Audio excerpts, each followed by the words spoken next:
Welcome.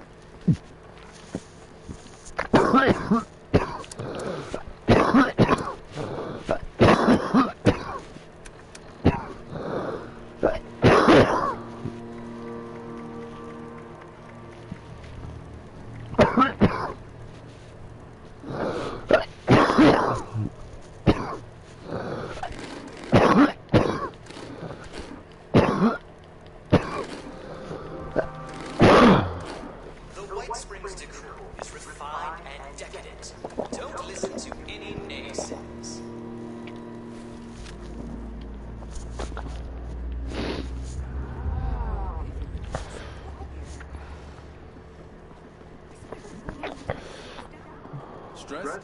Yeah, we all. As long as I stay inside. I've been watching it.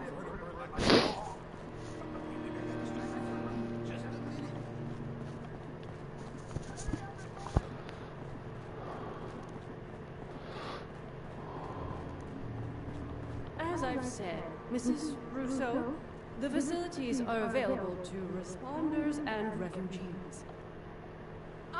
I'm responding to a need to save an addict from the terrifying consequences of indulgence.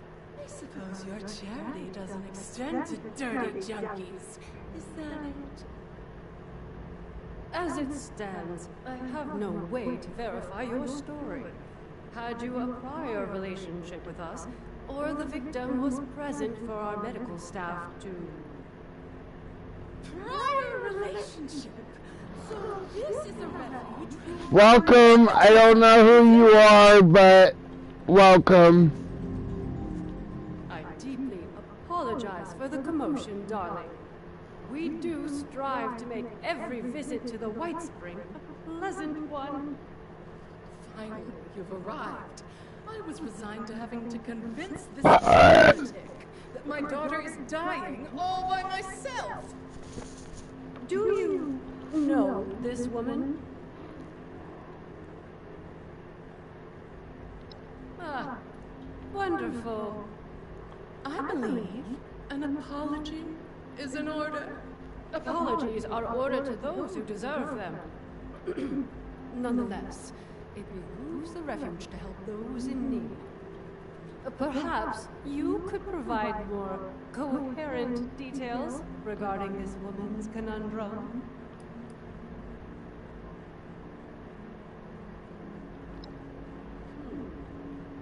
We've heard the name.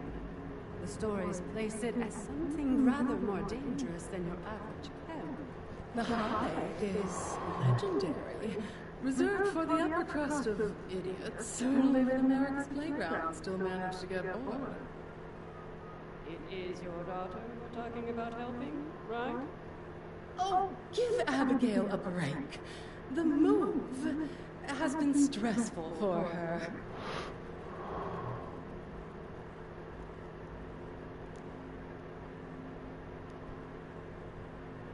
In that case, you will be happy to hear that the leaders of Atlantic City are sponsoring travel for visitors. You might speak to Mr. Jeremiah Hopkins about it, if you haven't already. He has a booth out in the common area, beside the stage. So long as you're willing to provide assistance to the locals during your travels, you may fly to Atlantic City whenever you'd like. Incredible. Was that so difficult? You're graciously welcome for the flight, Mrs. Russo. I have other duties to attend to.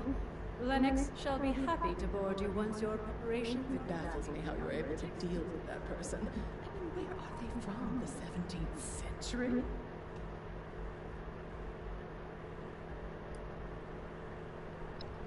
Oh, You were you?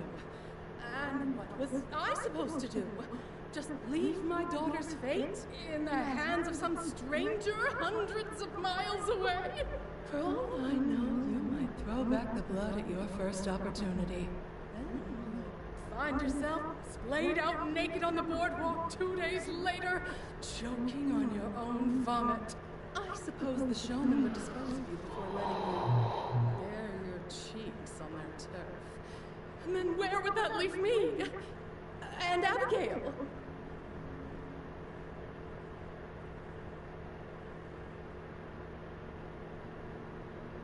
Wonderful. I'll be having a drink at the bar until our departure. I'll need it to get me through that dreadful flight. Sorry to interrupt you. I just heard you were going to Atlantic City and Wash. My parents told me that story when I was a child to scare me into submission. Well, it didn't work. And no Jersey devil has snatched me from my bed. It's real, I swear! They're siphoning its blood and turning it into a drug. That's why it's so angry now. No, they're siphoning its children's blood. Would you name a chem that's supposed to be the ultimate temptation? Would you call it innocent angel milk? Siphoning blood. Huh. No sensible business person would put in all that effort, even if the Jersey Devil was real.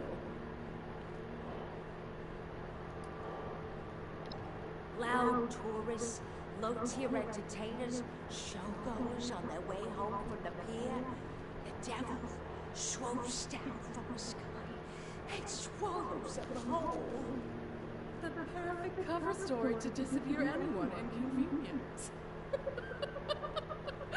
That devil almost got me too! Oh, good thing I fled to the mountains!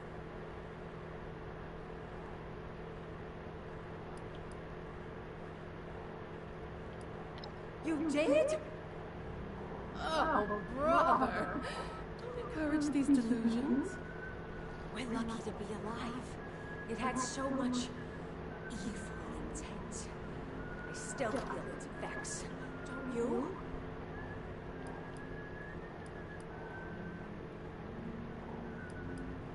Long ago, a woman known as Mother Leeds cursed her 13th child. When she gave birth to the child one stormy night in her lands, it transformed into a winged devil and flew off into the night. It's tormenting Jersey